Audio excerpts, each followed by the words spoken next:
हुकूमत की कानूनी टीम ने अदालत की तरफ से उठाए गए सवालात का जामे जवाब तैयार कर लिया है। एक एक सवाल जो army chief general Qamar Javed Bajwa की मुद्दत मुलाजमत में तौसी के हवाले से उठाया गया, उसका जवाब तैयार किया गया है। हमारे जराये के मुताबिक तफसीली मुशावरत के बाद वफाकी हुकूमत ने फैसला कर लिया है कि वो आर्मी चीफ की मुद्दत मुलाजमत में तौसी को यकीनी बनाएगी, चाहे वो नए नोटिफिकेशन से हो या किसी और कानूनी तरीके से हो। वफाकी हुकूमत ने यह फैसला किया है कि इस बात को यकीनी बनाया जाएगा, अदालत को कल मुतमईन किया जाएगा। एक जामे जवाब तैयार किया गया है जिसमें जो अदालत की तरफ से सवालात उठाए गए, तमाम कानूनी पहलुओं को मद्देनजर रखकर आज वजीर आजम की सदारत में जो इजलास हुआ जिसमें कानूनी टीम मौजूद थी, उसमें यह फैसला किया गया है। सुप्रीम कोर्ट में कल होने वाली समाअत अब बहुत अहम होगी। हुकूमत ने खुद ही अपने लिए एक बहरान खड़ा किया। 2 दिन से मुल्क में गैर यकीनी की फजा है। अदालत मुसलसल कानूनी सवालात उठा रही है और हुकूमत अदालत को मुतमईन नहीं कर सकी है। गुज़िश्ता रोज़ की समाअत के बाद हुकूमत ने काबीना इजलास में बड़े इक़दाम उठाए, मगर अदालत फिर भी मुतमईन नहीं हुई और आज अदालत में हुकूमत के लिए बहुत मुश्किल दिन था। अदालत ने हुकूमती अफसरान की अहलियत पर सवालात उठा दिए। ये तक कहा कि उनकी डिग्रियां चेक करवाएं। ऐसा लगता है कि उन्होंने बहुत मेहनत करके इस मामले को खराब किया है और यह भी कहा कि आर्मी चीफ को शटल कॉक क्यों बना दिया गया है।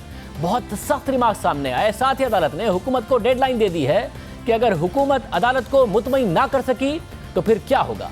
ये सवाल बहुत अहम है। अदालत ने यह भी वाजे किया कि यह खुद नोटिस था या नहीं। साथ ही अदालत ने गुमशुदा दरख्वास्त गुजार के हवाले से बात की। सुप्रीम कोर्ट की अहम समाअत के बाद वज़ीर आज़म हाउस में कानूनी टीम का इजलास हुआ जिसमें आर्मी चीफ भी शरीक हुए। चीफ जस्टिस आसिफ सईद खोसा की सरबराही में जस्टिस मजहर आलम और जस्टिस मंसूर अली शाह पर मुश्तमिल 3 रुकनी बेंच ने आज तवील समाअत की।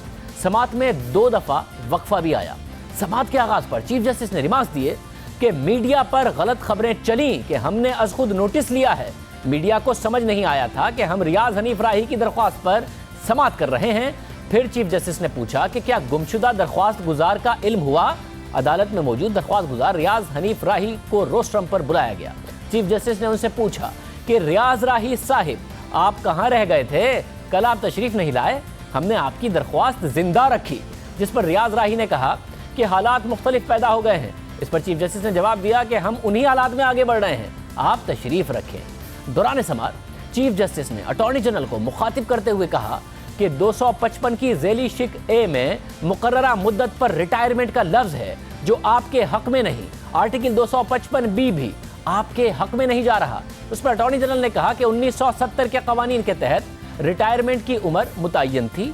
चीफ ऑफ आर्मी स्टाफ की रिटायरमेंट मुतय्यन नहीं, ये एक ओहदा है जो जनरल रैंक का अफसर होता है।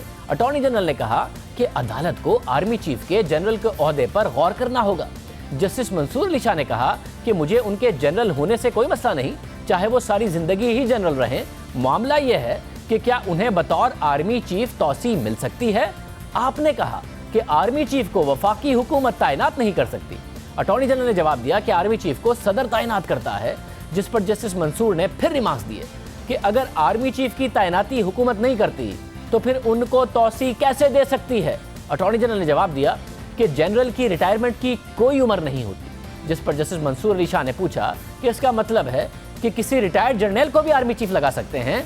रूल्स में तो यह भी नहीं लिखा कि आर्मी चीफ आर्मी से होगा, ऐसे तो आपको भी आर्मी चीफ बना सकते हैं। जस्टिस मंसूर अली शाह ने पूछा कि क्या वजीर आजम किसी भी रिटायर्ड अफसर को घर से बुलाकर आर्मी चीफ बना सकते हैं। जिस पर अटॉर्नी जनरल ने कहा कि आइन में ऐसी कोई मुमानियत नहीं है। आइन के मुताबिक रिटायर्ड अफसरान की आर्मी चीफ के ओहदे पर तैनाती पर भी पाबंदी नहीं है।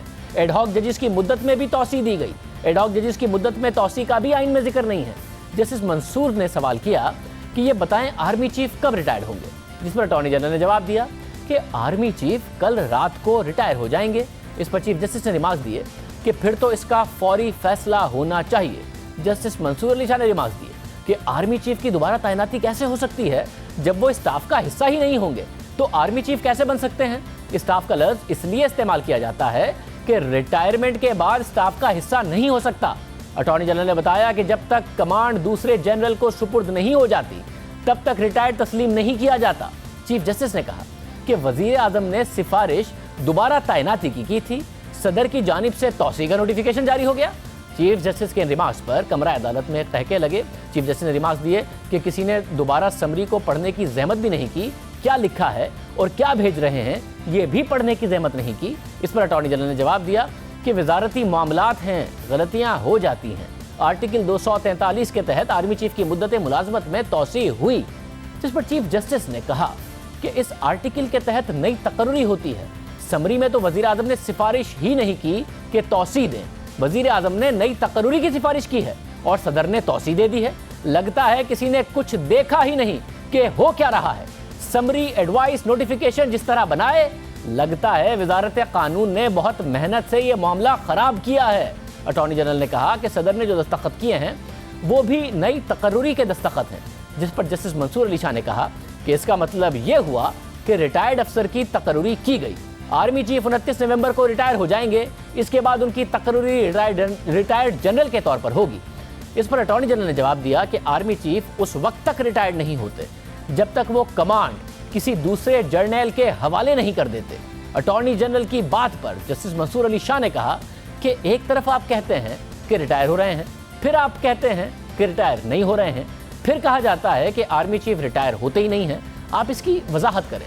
अटॉर्नी जनरल ने जवाब दिया कि वजीर आजम ने आर्मी चीफ की मुद्दत कम करके दोबारा तैनात किया, और जिस पर चीफ जस्टिस ने कहा कि वजीर आजम की जानिब से जिस समरी को सदर ने मंजूर किया इसमें तो रिटायर लिखा हुआ है। अटॉर्नी जनरल ने जवाब दिया कि आर्मी को बगैर कमांड नहीं छोड़ा जा सकता, जिस पर चीफ ने रिमार्क्स दिए कि कोई नहीं चाहता कि आर्मी कमांड के बगैर रहे, मगर वजारत कानून की तो पूरी कोशिश है कि आर्मी को बगैर कमांड रखा जाए।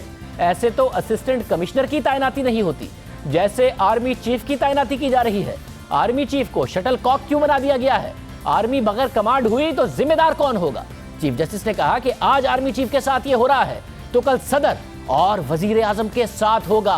आप खुद कहते हैं कि तौसी और तैनाती अलग चीजें हैं, फौजी बाइज्जत होते हैं, लेकिन वजारत कानून ने मुसविदों में गलतियां करके उनको बेइज्जत करने की कोशिश की। इसी तरह हमारे एक रिटायर्ड जज दीदार शाह के चेयरमैन नैब के तौर पर तकरीरी के नोटिफिकेशन में इतनी गलतियां की गई कि उनकी शख्सियत दागदार हो गई थी। जस्टिस रिटायर्ड दीदार शाह को वजारत कानून ने रुस्वा किया था। वजारत कानून की वजह से दीदार शाह की तैनाती कलदम हुई। अभी भी वक्त है हुकूमत देखे कि वो कर क्या रही है। आला तरीन अफसर के साथ तो इस तरह ना करें, जिस पर अटॉर्नी जनरल ने जवाब दिया कि ये कोई नया काम नहीं हो रहा, माजी में भी तौसी ऐसे ही होती थी। जिस पर जस्टिस मजहर आलम ने कहा कि माजी में किसी ने कभी तौसी का अदालती जायजा नहीं लिया था। चीफ जस्टिस ने कहा कि रात को इतने बड़े दिमाग बैठे लेकिन फिर भी गलतियों पर गलतियां की। नोटिफिकेशन जारी करने वालों की डिग्रियां चेक करवाएं। आईनी इदारों में रोज ऐसा होता रहा तो मुकदमात की भरमार होगी। कल तक कोई हल निकाल लें। नाजायज किसी को कुछ नहीं करना चाहिए। चीफ जस्टिस ने रिमार्क दिए कि अगर यह गैर कानूनी है तो हमारा हल्फ है कि कलदम करार दें। जजेस सिर्फ अल्लाह को जवाब दें हैं। इस पर अटॉर्नी जनरल ने बताया कि कमांड की तब्दीली जरूरी तकरीब है, जिस पर जस्टिस मंसूर अली शाह ने कहा कि कमांड की तब्दीली तो एक रस्मी कार्रवाई है। दोबारा तैनाती का मतलब है रिटायरमेंट के बाद दोबारा तैनात किया जाना। तैनाती वाला नोटिफिकेशन कहता है कि आर्मी चीफ 29 नवंबर को रिटायर हो जाएंगे। अगर उनकी तौसी ना होती और वो रिटायर हो जाते तो फिर क्या होता? जिस पर जवाब दिया गया कि वो अपने मातहत को कमांड देते। हुकूमती नोटिफिकेशन में मुद्दत नहीं दी गई। चीफ जस्टिस ने रिमार्क दिए कि समरी में आप दोबारा तैनाती लिखते हैं और नोटिफिकेशन में तौसी लिखते हैं। आप गलत काम क्यों करते हैं? जब कानून मौजूद हैं तो फिर कन्वेंशन कहां से आ गए? कन्वेंशन रिवायात हैं जो बरतानवी आइन से अखज़ की गई हैं। जब आइन मौजूद है तो रिवायात की क्या ज़रूरत है? हमारा तहरीरी कानून है कि कन्वेंशन बरतानवी कानून में है। हमारा कानून जहां खामोश होता है वहां कन्वेंशन की ज़रूरत होती है। इस पर अटॉर्नी जनरल ने कहा कि मुद्दत के मामले पर खामोशी है, इसलिए कन्वेंशन का हवाला दिया। चीफ जस्टिस ने कहा कि काबीना, वजीर आजम और सदर तीनों की समरियों में नुक्ता नज़र अलग है। कल तक मामले का हल निकाल लें। हम किसी के खिलाफ नहीं हैं, हमने कानून के मुताबिक फैसला करना है। हमारे सामने 3 मामलात हैं। पहला मामला कानूनी है, दूसरा तरीक़ाकार से मुताल्लिक है और तीसरा आर्मी चीफ को तौसी की वजूहात हैं। पहले 2 मामलात बहुत अहम हैं, फिर हमें फैसला देना होगा। इस मौके पर अदालत ने साबिक वज़ीर कानून फ़रूख नसीम को मुखातिब करते हुए कहा कि आप भी अपना मसला पाकिस्तान बार काउंसिल के साथ मिलकर हल करके आएँ। ये ना हो कि आप दलाइल ना दे पाएँ। कल आप अपने एसोसिएट को साथ लाएं, वो दलाइल देगा और आप उसकी मुआवनत कर सकेंगे। इस पर फ़रूख नसीम ने कहा कि अटॉर्नी जनरल ने मेरा लाइसेंस बहाल कर दिया था। बार की सियासत की वजह से मेरा लाइसेंस मनसूख हुआ, जो बाद में बहाल हो गया। इस पर चीफ जस्टिस ने कहा कि कहीं ये ना हो कि आपके लाइसेंस की बहाली में सारा दिन गुजर जाए। इससे पहले भी समाअत के दौरान बहुत से अहम रिमार्क सामने आए। अदालत ने हुकूमत पर सख्त बरहमी का इजहार किया। ये सारा का सारा आज मामला होता रहा। इस पर दौरान समाअत चीफ जस्टिस ने पूछा कि आर्टिकल 255 जिस पर आप इंतजार कर रहे हैं वो तो सिर्फ अफसरान के लिए है, जिसमें आपने तरमीम की वो तो आर्मी चीफ से मुताल्लिक है ही नहीं, आर्मी चीफ इसमें आते ही नहीं है। चीफ जस्टिस ने रिमार्क दिए कि आर्टिकल 255 कहता है कि अगर जंग हो रही है तो चीफ ऑफ आर्मी स्टाफ किसी की रिटायरमेंट को रोक सकता है।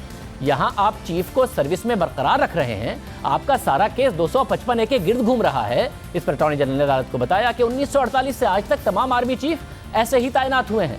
जस्टिस कियानी की तौसी भी ऐसे ही हुई थी। चीफ जस्टिस ने रिमार्क दिए कि वो जस्टिस नहीं जनरल कियानी थे, जिस पर अदालत में कह के लगे। अटॉर्नी जनरल ने कहा कि जिन फौजी अफसरान को तौसी दी गई उनकी फहरिस्त मैं दे चुका हूं। इस पर जस्टिस मंसूर अली शाह ने पूछा कि क्या रिटायर्ड जनरल को आर्मी चीफ तैनात किया जा सकता है। अदालती सवाल पर अटॉर्नी जनरल ने जवाब दिया कि शायद रिटायर्ड जनरल भी बन सकता हो, लेकिन आज तक ऐसी कोई मिसाल नहीं है। दौरान समाअत जस्टिस मंसूर अली शाह ने पूछा कि पहला सवाल यह है कि आर्मी चीफ की मुद्दत तैनाती क्या होगी। आर्मी चीफ की मुद्दत तैनाती पर आईन खामोश है। दोबारा आर्मी चीफ की तैनाती किस कानून के तहत होगी? क्या रिटायरमेंट के बाद रिटायर्ड जनरल को दोबारा आर्मी चीफ बनाया जा सकता है? अदालत ने सवाल किया कि मुद्दत मुकर्रर ना हो तो क्या आर्मी चीफ ता हयात ओहदे पर रहेंगे? अटॉर्नी जनरल ने जवाब दिया कि 1947 से तैनाती की यही रिवायात हैं, आवाम को आगाह करूंगा तैनाती की मुद्दत का तयन कैसे होता है। अटॉर्नी जनरल की बात पर चीफ जस्टिस ने कहा कि यह कानून की अदालत है, यहाँ शख्सियात मायने नहीं रखती। जो काम कानूनी तौर पर दुरुस्त नहीं है उसे कैसे ठीक कर सकते हैं? अगर कानून के मुताबिक दुरुस्त नहीं तो फिर हम फैसला देंगे। इस पर अटॉर्नी जनरल ने जवाब दिया कि बाज़ औक़ात सख्ती से छड़ी टूट जाती है। अदालत को कानून पर इतना सख्त नहीं होना चाहिए, इसमें कोई लचक ना हो। जस्टिस मंसूर ने दोबारा पूछा कि सिपह सालार को चीफ ऑफ आर्मी स्टाफ कहा जाता है, लव स्टाफ का क्या मतलब है? ये सारी बातें आज होती रही।